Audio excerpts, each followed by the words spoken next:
Welcome back to The Manual, the podcast where we talk about the stuff most men's podcasts are too afraid to touch. Today's episode is going to be wild, raw, and real. Buckle up.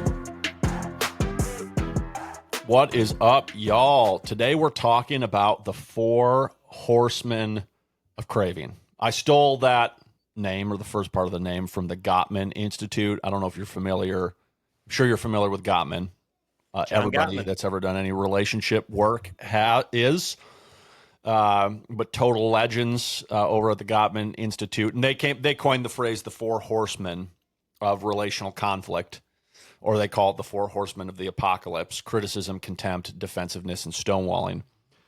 And kind of stole that for our topic today because there's these four ways of outletting unprocessed emotion that we see constantly in our work, in ourselves, in the world of men in particular, but men and women. And so we're coining, for our purposes here and inside our system, we're coining it the Four Horsemen of Craving. So we're going to unpack that today. These are the destructive patterns that show up when we're not okay and don't know how to deal with that. When life feels overwhelming, we often don't turn to restorative choices, brotherhood, relationship, or breathing, walks, things that are attuning, right? A hug, simple things. We often turn to anger, food, sex, or substances. So we're going to talk about that today. I want to just hear, before we dive into it, you crushed it last week. I was out on vacation. It was, if I'm being totally honest, and we'll probably get into it a little bit today, not a super restful vacation for me personally. A lot going on in my heart, a lot of discomfort, overwhelm, stress that I was carrying through that week. So it's a bit of a roller coaster for me personally. But I listened to the podcast that you recorded with Mark and Jason last week, and you crushed it. It was awesome. You texted me after, like, hey, it's uploaded, record it, take it or leave it, like upload it if you want. So I went in with medium to low expectation. Yeah, the goal is what I'm doing there. One, it's self protection. It's a defensive mechanism. Two, I'm just wanting to set the bar low. Right. But the danger is that could be priming, and you'd be like, yeah, that was pretty crap. You were right. You were absolutely right. that shall be heard by nobody. Yeah. An audience of one. Well, there's at least an audience of one. It's actually premiering at this very moment on YouTube. It's been out for a couple days on Spotify. It was really good. I found it insightful. I enjoyed the fun anecdotal stories. There's so much more to unpack there that came up last week about vulnerability, about the imposter syndrome, about challenges in work. There was so much conversation that happened there that you can't really unpack in just 30 minutes that you all shared. And so hoping that in future weeks we can really dive deeper into some of those subjects, bring some of those guys back to be able to go deep on some of the stories they shared, insights that they had. But I just wanted to say to you, since I'm with you here, you crushed it. I loved it. You did an awesome job moderating. And I'm curious, this is the first time since we launched this podcast that you've sort of like led the show. What was that like for you as you went through it and navigated sort of being in that seat? What was that like for you last week? Yes. One thing that comes to mind is I was in a coaching call yesterday with a guy who basically he leads a household of men, and he's in charge of different things and making sure he runs the ship. And it's just so funny when you're in charge of something and you're leading something, like the inner critic, like the narrative, the tape just keeps being played. And you try not to get too out of your head. Just go, I love the Maverick. Don't think, just do, so a little bit of that. If I'm honest, a little bit of comparison.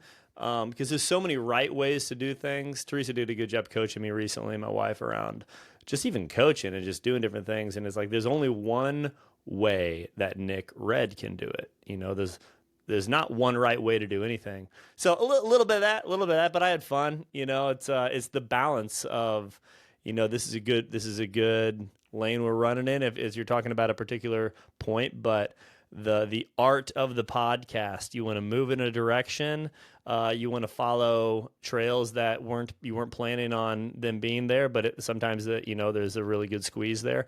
So yeah, it was fun. I Yeah, appreciated the effort.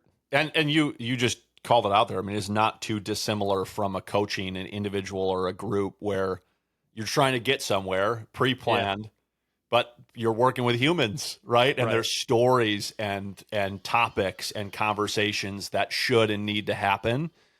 And you did it. You did an incredible job. And there's probably 4 or 5 times last week where you asked a question to just invite Mark or Jason to go deeper on a topic that was totally off script, but topical and fleshed out a point for them and for the audience that I thought was really awesome. And I mean, that's so much of what coaching is, right? Done well. It's the art of reflection. Hey, this is what I heard. Like, can I speak that back to you? And then the art of question asking, right? The sort of practicing the muscle of curiosity. And the more genuine it is, the easier I've found coaching to be for me personally. It's like if I'm genuinely curious, like, why does that happen? Right? Like with this topic of pornography in the beginning, like, why do you keep going back to the thing that you want to stop? Why is that happening? Like, I am genuinely fascinated because for every guy, the answer is a little bit different, but there's these objective or common things that every guy shares that, and so much of that is packed into the information that we deliver through our craving free training system.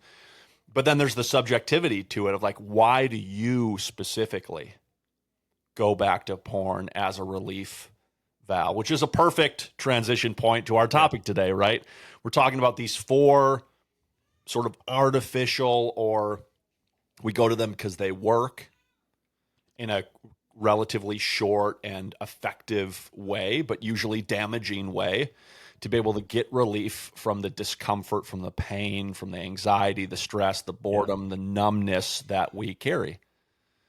Right? And to frame this conversation, we got to talk a little bit about craving. And you and I certainly talk about craving plenty. But this idea of craving revolutionized my own capacity to be able to visualize what was happening in my own brain when the temptation to use porn and the inclination and then the act of using porn or masturbating happened in my life that oftentimes felt so out of control. It gave me language to articulate experience that was just fully automated, which gave me the ability along the way to figure out, okay, what are the moments and points along this roadmap that aren't as automated or aren't automated at all that I'm feeding and need to feed it in order to keep the cycle going. So the first point is that craving isn't random, right? It's a signal that something deeper is going on. When you find yourself fantasizing or objectifying people around you, you find yourself dreaming about looking at sexual images or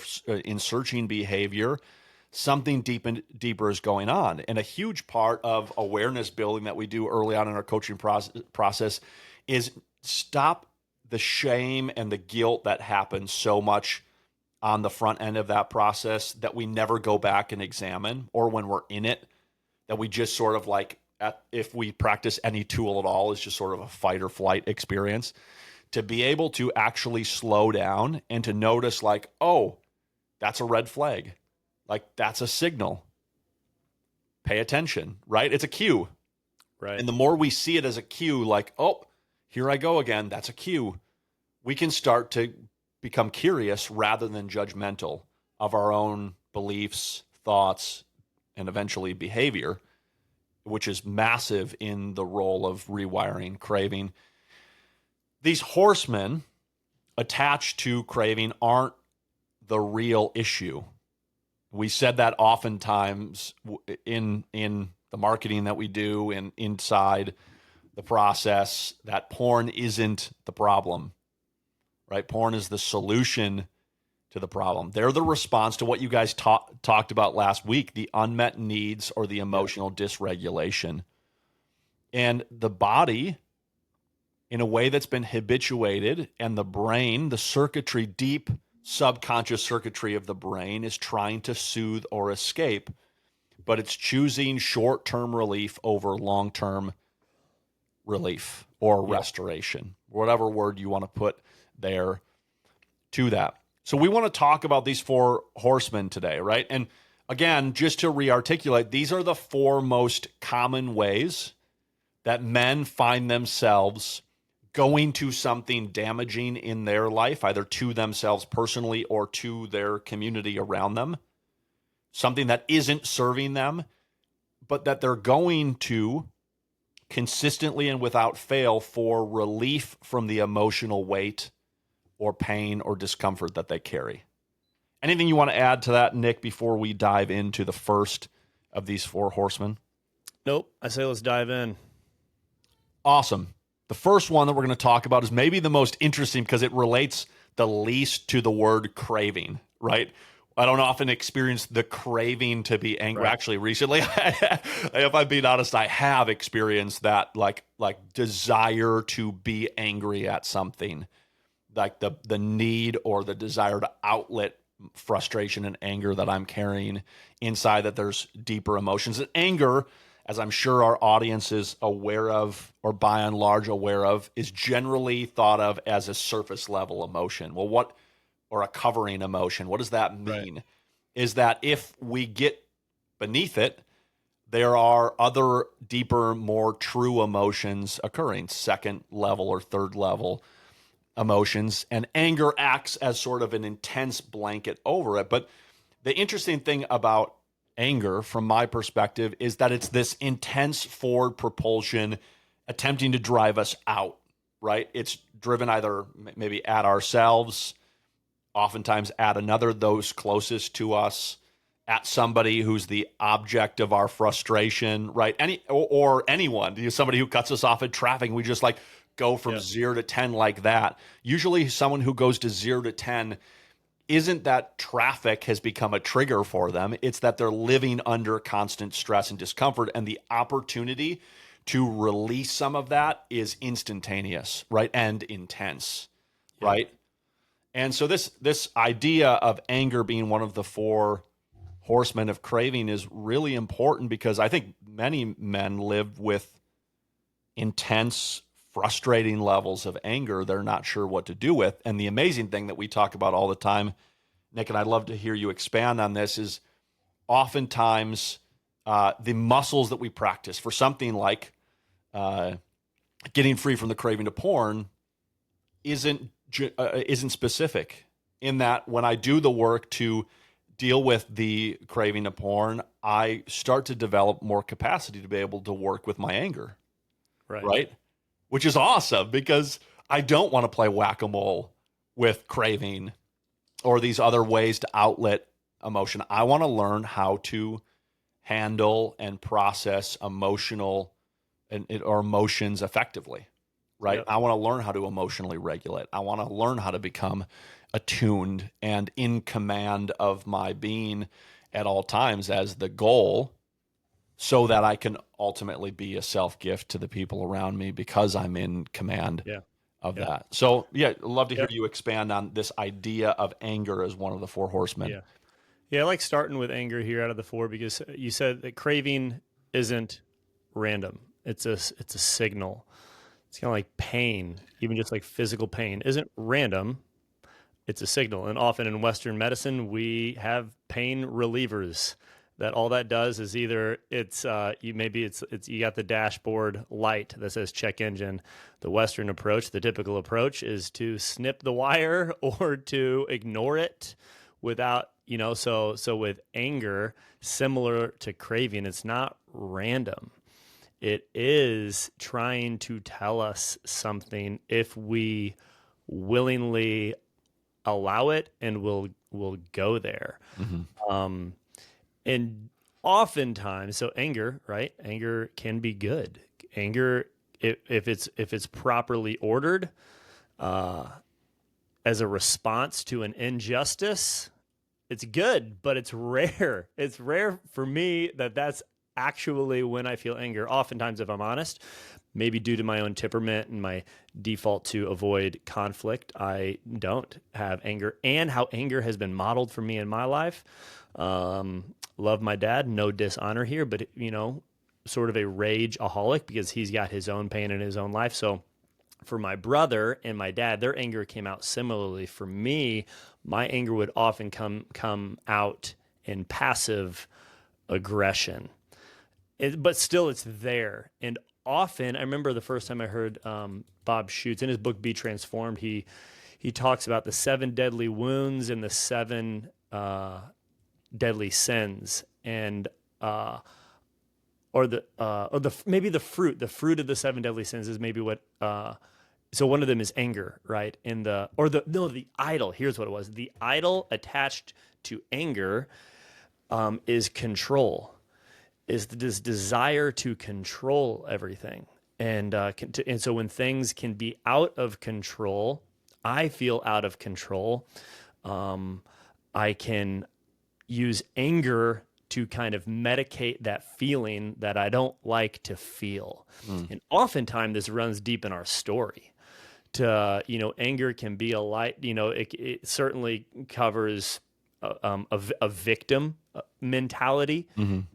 For me, one of my core wounds is powerlessness, which gave flavor to the type of porn I even looked at. This idea that which can play out in different ways. Yep. It plays out in different ways for everybody, or cover emotions that I just don't like to feel, like shame, Yep. or fear. So, learning to welcome, experience anger, and even articulate. Just earlier, as you were sharing about legitimate needs and responding in healthy ways, like connection and one of the ways that we can, in a healthy way, fill legitimate needs is just to honestly share how we're doing. Right before the call, right before we press record, how you doing? And there's some stuff that happened today, and I can start to go there if I go there. But I said, it took me a minute, but I said, I'm sad. I'm sad. And that's not the best emotion to feel. Anger can often just cover a whole multitude of emotions that are uncomfortable for guys to feel, one of them being out of control. Yep. No, I love what you said, because again, that anger control connection. I mean, when you say control, I often think like most people aren't sadistic, manipulative. Like their default isn't to be like outwardly demonic, that like in the sense that they're walking around the world looking for people to abuse and hurt and right. The vast majority of people aren't like that. So why does someone develop this inclination to control? And my immediate answer is safety, right?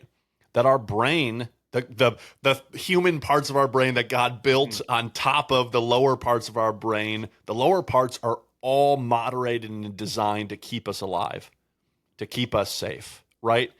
And it's this basic default. If we don't learn how to exercise our human faculty over the rest of our brain, the default usually is to do what feels most safe, right?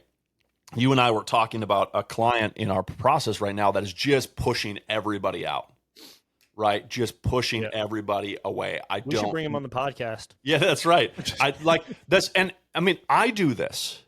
Like when I don't feel safe, when I'm not well, get away. I mean, you've been trying to reach out to me for weeks and like, hey, what's going on with? And my resistance is that I don't want anyone close, and so I push others away. I shut down, because that feels more safe, even though I know while I'm doing it, this isn't helping. Yeah. Right? I can think that conscious thought on occasion. I do it because it's the default strategy that's been with me most of my life. Right. Not because I hate you or hate my wife, like that I'm trying to hurt other people as my sole objective. I'm just trying to be okay. Right? And so the core admission in all of these different ways of acting out is to come to the point that I agree when I'm in it and when I'm outside of it, when I'm experiencing the anger and when I'm not, that this isn't serving me, right? That this isn't helping, and I need to find another way. And until I get to that point that I can actually allow myself to do that, the capacity to be able to overcome that baseline safety mechanism just doesn't exist, right? Right. And that doesn't mean that I'm stuck. It's just that, frankly, mentally, consciously, I'm stuck and I don't care to change it, right? Which is Right. how so many of us get when it comes to these four. It's like, I don't really care. You know what? Like, I don't, you can try to help, but you know what? Actually, I don't want to help myself. I just want to be angry because it feels better than feeling sad, Yeah. right? It feels better than feeling overwhelmed. And rather than having to sit in that and ride the wave of that, which funny enough would actually bring me to resolution that I need and a much healthier outcome in a far shorter period of time, I'd rather to sit and stew in anger. And anger is a really interesting thing because it's a thing that someone can sit in and can dominate their existence, even though it feels intense and satisfying in a moment. It sort of like becomes the ethos of their existence, right? To Yeah. the point where all of life, the main impetus of life is driven through this expression of anger. Yeah. So anger, like all these other, is often a mask for pain, powerlessness, shame, or fear. Why most of us default to anger is to mask a true need to be vulnerable about what's actually going on, which we talked about vulnerability last week. And it costs something, like all of these do. It costs relationships, it costs trust, it costs connection, and it costs peace. And again, so I believe that most of us, even if we have anger or outlet through anger, aren't doing it because we want to hurt other people as the goal or objective of it, even if that hurting feels good in the moment. That is not our main impetus. Our impetus is towards safety.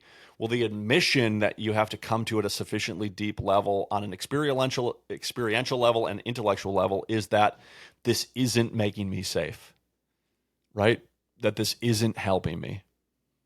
So if you're experiencing anger, Yep. just an encouragement or a practical, like, what do I do with this, is to ask yourself, what's underneath my anger? What am I really feeling? And this is why relationships have been so massively life-changing to me personally. Coaching relationships, counseling relationships, and daily discovery partner relationships, freedom partner relationships, like we give every guy in our system, because it allowed me to be seen when I couldn't work it out on my own, right? Yeah. Someone could allow to reflect back, to process, to orient, and to hear in a way that my own resistance wouldn't overcome on my own. And that's been, again, it's facing the resistance that tells me not to do it, which is painful and hard to do, but it also is the peace and the rest that comes on the other end of that when we do. Tell us about the second horseman. Sour Patch Kids. Horseman number 2, high fructose corn syrup.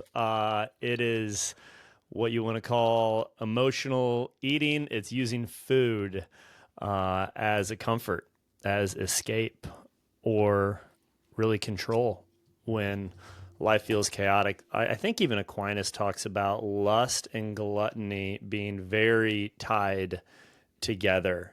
And this, like, sins ultimately are they're an illegitimate way to fill a legitimate need, and there's pain underneath these things. I would say one thing, just as I've engaged my own story, is this, with this being one way to self-soothe and self, nurture, or like even kind of mother yourself, is like mother wounds.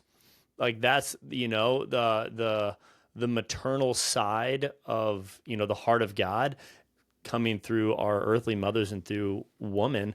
That's when that part of my heart isn't cared for. That's just one, as I've engaged my own story specifically, as I've seen different ways, drinking, and we'll get into that in a minute.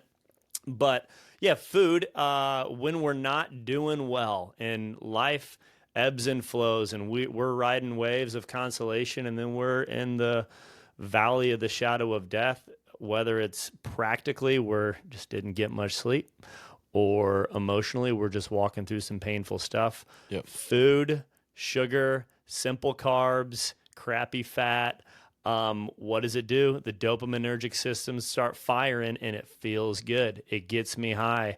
It helps me feel good on a physiological neurochemical level, and then we crash. So yeah, food's just it's an easy thing to reach out for, to fill us and to numb us and to medicate the pain underneath the hood. Yep. Yeah. Anything else to add to that? No, I mean, this is not an insignificant part of my own story. I always joke with guys is, what are the moments in your life that you can look back and you see yourself eating 6 bowls of cereal at 10 p.m. at night? Right. Like this was me for many years Right. of just doing that mindless eating a tub of ice cream, or maybe closer to a half tub, like eating to the point of it never getting full because the goal wasn't hunger. It was soothing. And I needed more to soothe because as soon as it stopped, it ended, right? And so there's this sort of, and oftentimes it's coupled with, especially with the advent of technology, emotional eating technology, moving from eating to tech, Netflix or Peacock or whatever, watching, move to searching behavior for sexuality. And like, what are we after in that loop, right? The goal is to keep us out of the deep, right? Stay up, stay above water. It feels scary and dark down, right? And so if I were to stop, which so many of us never do, and so if we don't, if we don't allow ourselves to experience the craving and to not engage it and to be curious about what's underneath the craving, it can sound strange to say eating. Like the burger I had for dinner, or the bowl of cereal I have at breakfast, or eating Twizzlers all day. Like that's not that's not connected to discomforts or pain or escape, right? I just do it because I like it, right? But once we start to slow down and pay attention, we become aware, like, oh, these automated habits in my life have a lot more to do that are a lot more attached to a context than I ever was willing to admit, which is super, super important. I want to come back to, just as a note, and we can move to the sexual acting out component now, but come back to what you said about the feminine and the mother, because I think it's really interesting. It's tied to something that Jason on our team mentioned to us the first week he was here, while he was connecting with a counselor that specializes in sexual addiction. So I'd love to. I mean, you gave us a little bit of a rabbit trail there, but I want to make sure we come back to it in a minute, because I think there's more there that a guy listening could benefit from hearing, in being able to see the context of his story and his life and what's unsettled in him that needs to be restored. So let's move to that third part, our third horseman, the sexual acting out, right? This is our bread and butter. This is what we specialize in.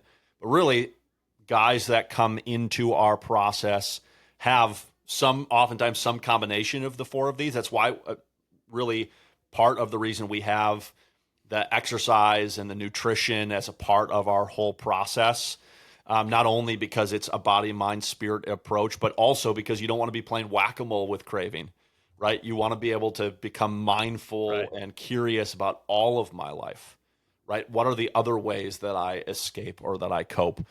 And then to start to take a proactive approach to be able to mindfully eliminate those things, to find healthier life choices and more sustaining patterns in your life. So porn, fantasy, masturbation often become a coping mechanism for disconnection and loneliness, amongst other things. It creates a false sense of control, closeness, and relief, while leaving the root need unmet. And it's fundamentally, this is a hard thing, especially for spouses of men that struggle with porn addiction, to come to grips with, that it has almost nothing to do with sex. Right? When so many of us uncovered this or got exposed to it when we were 9, 10, 11 years old, didn't have to do with sexuality. We didn't have a concept of what sexuality was, right? We just found it, and Yep. it's arousing, right? And Yep. the expression of that was sexuality. The expression of that was sexual in nature. And obviously, it's deeply tied to this part of us that's so closely tied to so many brain mechanisms, particularly the dopamine pathway, amongst others. But it's fundamentally not about sex, it's about relief, right?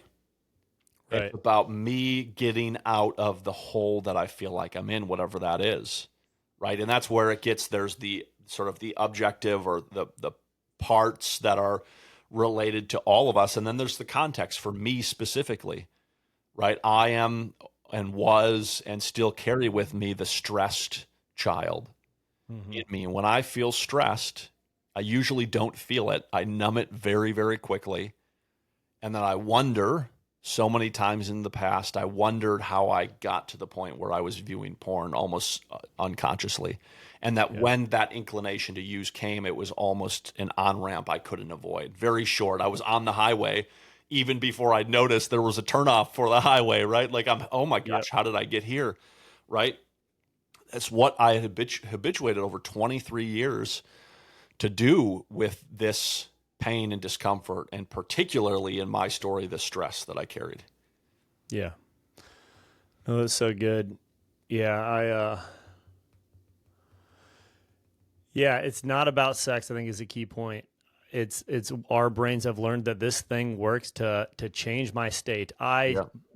simply Good. don't want to feel what I'm feeling, which for all of these horsemen, this applies to all those. I Mm. don't want to feel what I'm feeling, and so I'm going to act out in this way. And so, yeah, it's not about the sugar, honey. It's not about the alcohol. It's not about the porn. And for me, alcohol was a big one. And Mm. so, I mean, Teresa certainly, when it came face to face, like where I was hiding it certainly hurt her, Hmm. right? But and it take far removed from it, she's able to see, yes, not about that.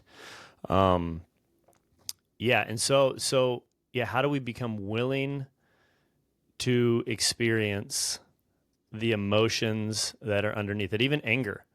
Anger, this is something that I first learned from Dr. Kevin Majors. He, gives an example, whatever the example is, I'm slamming the phone down because I'm ticked or I'm yelling. The question is that action, are those actions showing that I'm angry, or actually I'm unwilling to feel my anger? Because really the acting out wants me to get out of this emotion of anger. This acting out, I don't want to feel these, in back to Yep. sexual acting out. I That's don't want good. to feel what I'm feeling. Yeah. And so I'm going to go to this drug of choice that has worked for me, a faithful companion since prepubescent years. Yeah. And so if, we try to use sex to escape emotion, which we do, will never really be emotionally safe, and real intimacy, I think, is the maybe a key point there. Yeah. No, I love it. And you've talked about before alcohol being a relief, a source for a release valve for you. And we can go there now. The horseman number 4 is alcohol and drugs. Yeah. And I love what you said and just want to reinforce it because I think it's so important in a perspective that I think, unfortunately, because in relationship to sexual acting out, so many men have been trapped in the lie of the defensive only strategy, in that the goal, because porn is the problem, the goal is to lock out porn from your life, right? That's the only solution. That your goal Right. is to remove yourself from the opportunity because you don't have the capacity to stop yourself. And the problem that I see in myself and so many other men having, if that's the only approach, is that I never develop any capacity for emotional regulation beyond what I possessed in the first place when I started using it to cope with Yep. my problems. So you don't actually develop and become more mature to become more then. Right. You just, at best, learn to be really effective by using things external to you to lock it down, getting rid of your phone, limiting access to your computer, only using technology when other people are around, locking your remotes and phone in your car when you go on a work trip in a hotel room, etc., right? That it's always this removal of self. Now, boundaries are important. An element of our freedom plan is to develop boundaries, right? Like a boundary that I've seen more than just myself guys need to make is like, I can't get drunk anymore, right? I might not have a problem with alcohol in that I abuse it frequently and then it's a nonstop binging behavior if I start. But if I use alcohol to the point that I lose my faculty to think, I am significantly more liable to make stupid choices shortly thereafter. Why? Because that's what alcohol does to your brain, right? And so that's a boundary, right? And so I appreciate on the alcohol and drugs front that I can't see it in the screen that you have, but you have a bottle of bourbon on the shelf. Is it bourbon or scotch?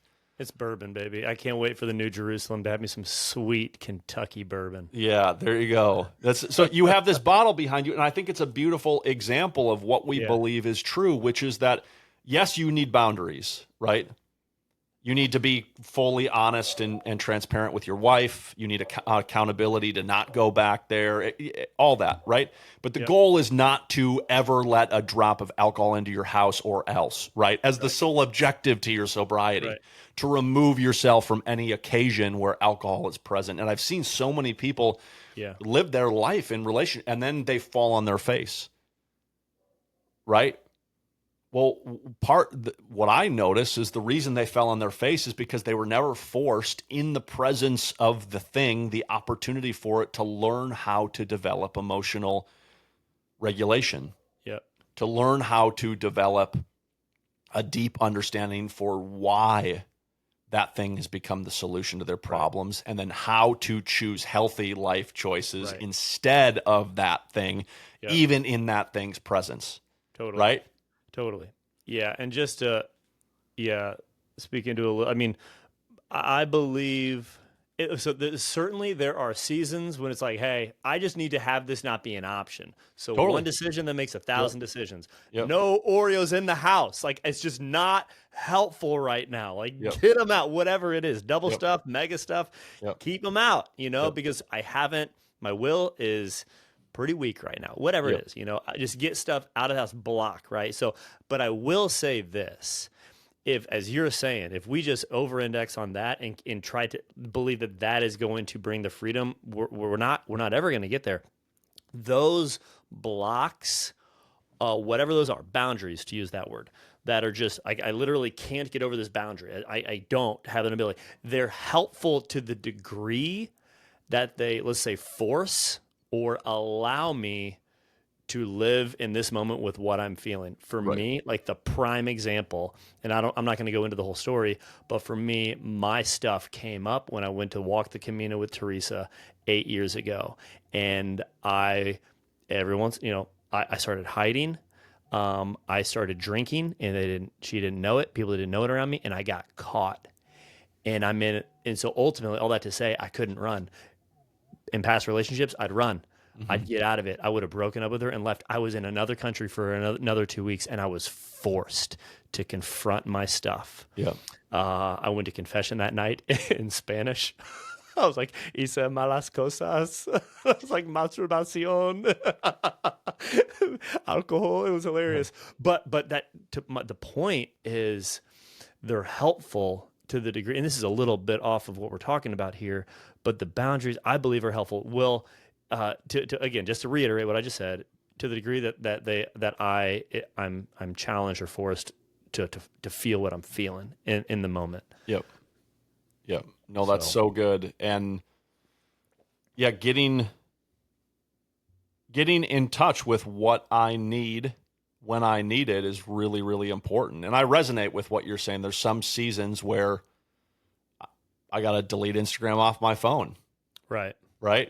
And I think the ultimate goal is that I would have neither, right? I wouldn't need any opportunity to have sexual content come across my feed, and I shouldn't want to come across it, right? But if it does, that I have the ability to move beyond it, Yeah. right? In the same way that walking out in the world, like I don't go hang out on a beach in Miami for the sole purpose to catch a look, to catch a sight of something, right? But Yeah. what's to stop me if I don't go out on Right. the path here behind my house and I get exposed to something similar, or I go to the beach with my family, right? And so the goal isn't to find the opportunities or to throw off all caution to it. And I love what you're saying as the principle is like the principle and goal of creating friction through, say, a defensive strategy or approach, Right. limiting technology access in the case of sexual acting out with pornography, et cetera, or to alcohol, is to force yourself to live in reality for a while. Right. That's right. And I think the second important part, to be around relationships that will force you to face it when you do, right? That's the two-part equation that I think Right. most of us are missing, one of those two things. You're So not good. forced to live in reality, so you don't, and you aren't seen sufficiently enough in Right. the reality that you're living in to be called out and to be drawn out and to be in a loving, compassionate, and effective way to be able to be restored. Mm-hmm. I want to go back to and just capture, because I said we would Yep. for a Yep. Yep. moment, this in the sexual acting out component, this feminine thing. So just to set the table, from what I'm bringing here is the psychologist that Jason connected with said so many men started to not have any problem anymore when they confronted basically their perspective, their view, development of the feminine, and sort of the archetype of the feminine, the mother, whatever you want to call it, in their own life. So I just want you to put some flesh on that, because you talked about that being relevant to your own experience and important for you. And then maybe you could expand on it for guys here and offer some helpful tip or a foray into it. I know we won't have time to be able to get into all the nitty gritty of that. But I just want you to say Yeah. more about that, because I think that's really important and is certainly something that's being noticed and seen enough in, say, the industry of sexual addiction recovery. I think it's really important for men to capture and to get curious about in their own story in life.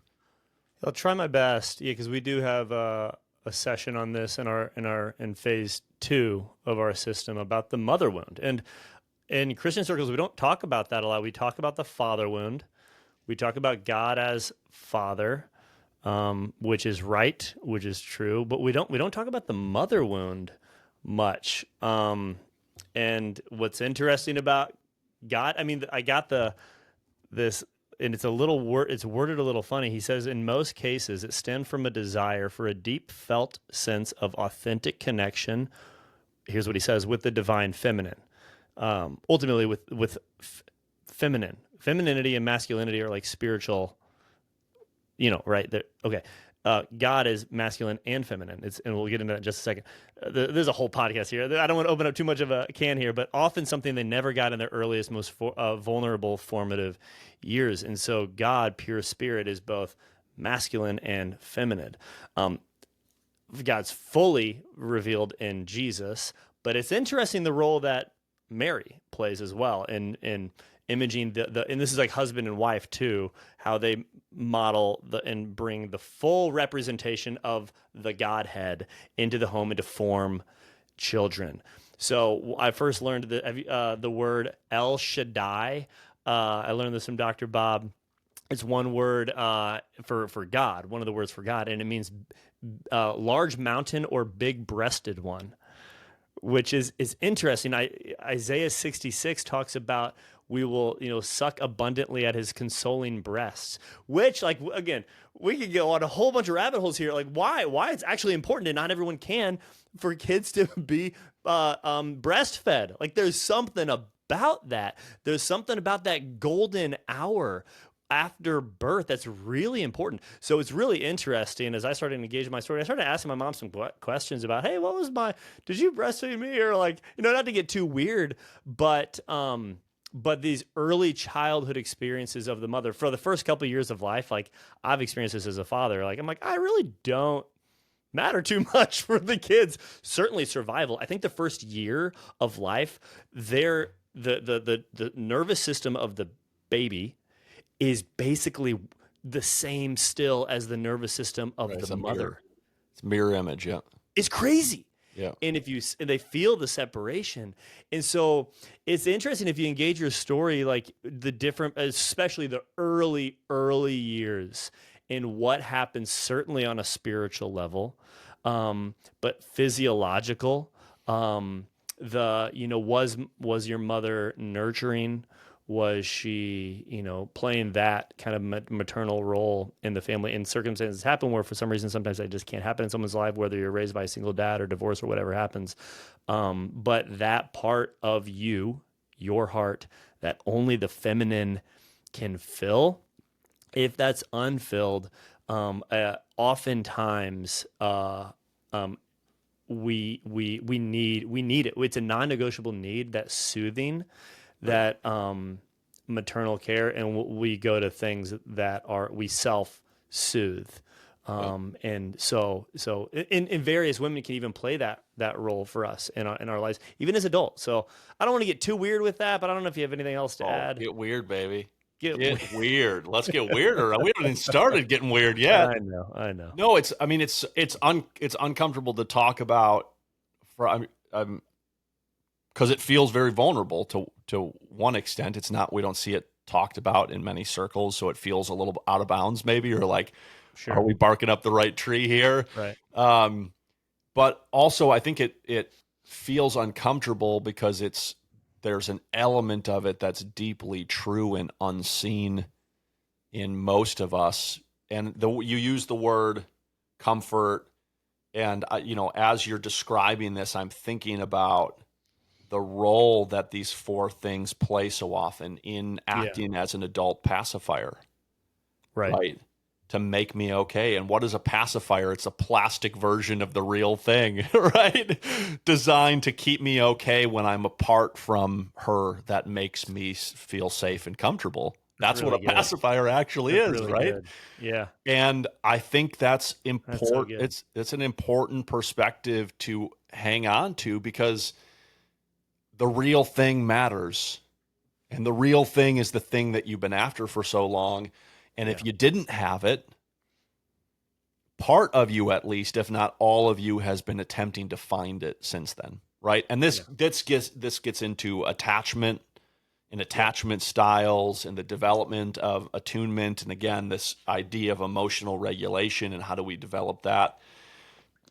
And we have to be able to go there, because if we aren't willing to go there, we won't ever give up the pacifier. Right. And I've had, I don't know if you guys use pacifiers, but we've had adventures with all of our kids when they're 3-4-year-olds about the giving up the pacifier. And it usually is not an easy one day.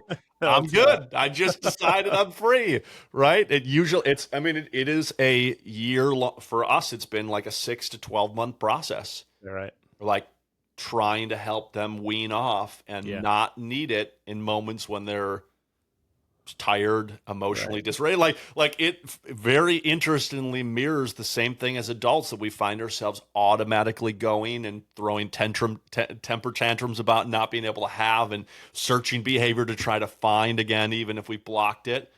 These same sorts of experiences. If you're a parent and some of this relates, watch your kids, how they go through and navigate something like that detachment period. Yeah. And that's why, again, connecting back to our coaching process, that's why we work with guys for 12 months, because this takes time. I forget who I was talking to the other day, said something to the effect of like, why not try and make it shorter?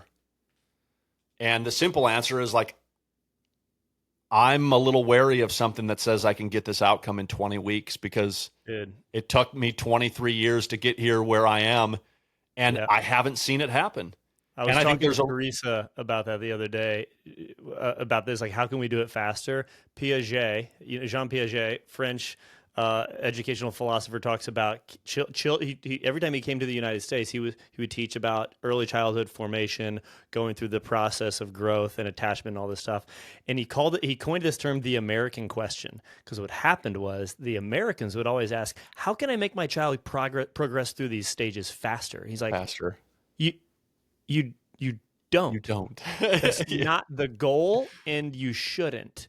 But Yep. this American question about how do I get through it faster? I Yep. want to get through the process faster. What's the quick and the microwave version of it? Yep.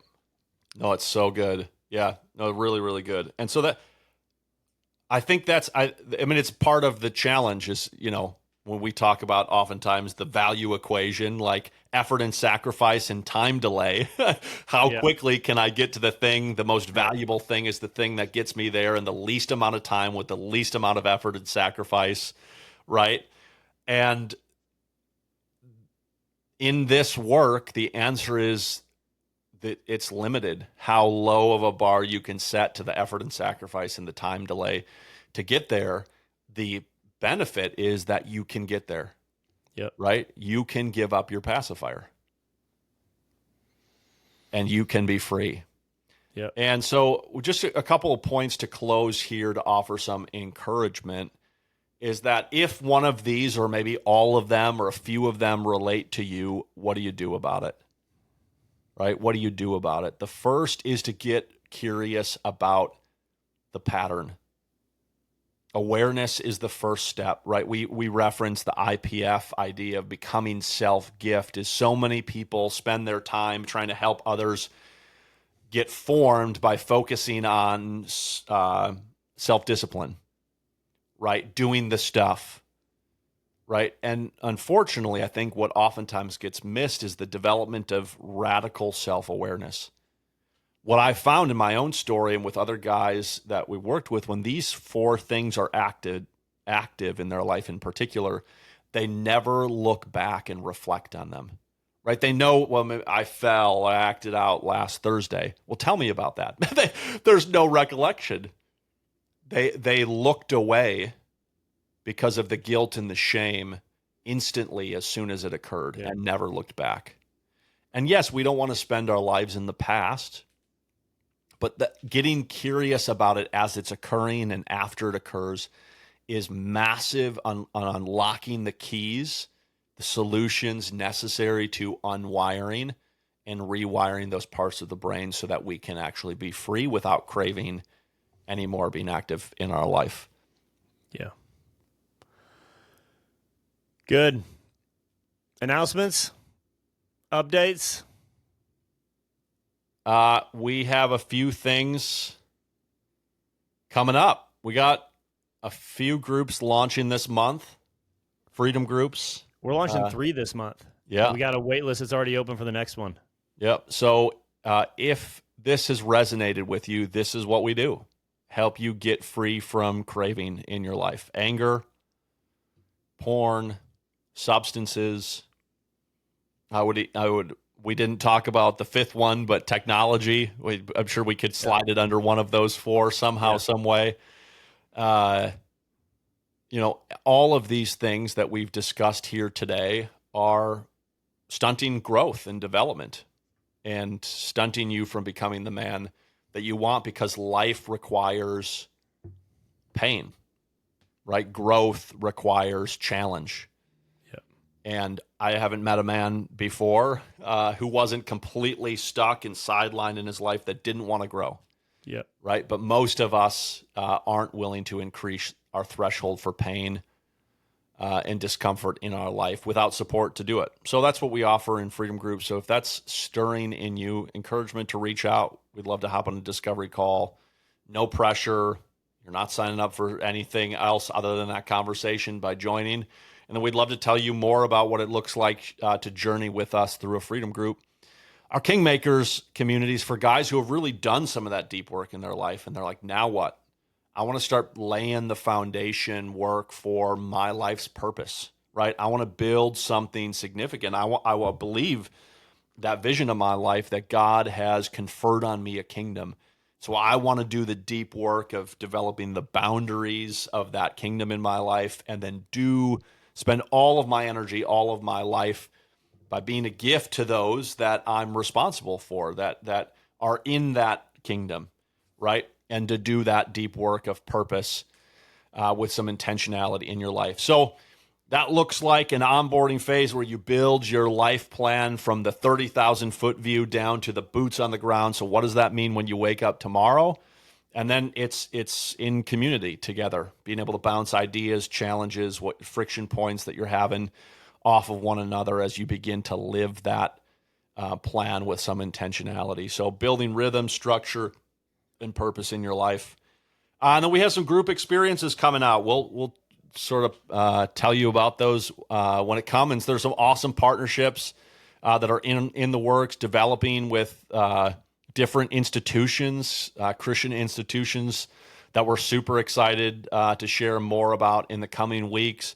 But if you know people that you're connected to that work at Catholic or Christian institutions that we should get connected to, other guys that should hear about this, send it their way. We'd love to speak with them and consider how we can continue to do this deep work. And then the last thing I'm just going to throw out there is we have something freaking awesome launching in September that I'm very excited about that has to do with something that we talked about today. That's all I'm going to say for the time being. Our own bourbon brand. That's right. It has nothing to do with alcohol, but I think it is going to revolutionize an aspect of our work and sector globally in a way that isn't currently being effectively delivered. And so I cannot wait to share about that with all of you in the coming weeks and when we get closer to our launch date. So stay tuned for that. Otherwise, we're grateful for you. You guys are awesome. Whether it's anger, sugar, sex, or substances, the craving isn't the enemy, but it is the invitation to do the deep work of becoming free, to face what's underneath, to reach out, and to walk in truth. We're here for that. See you next week on the manual.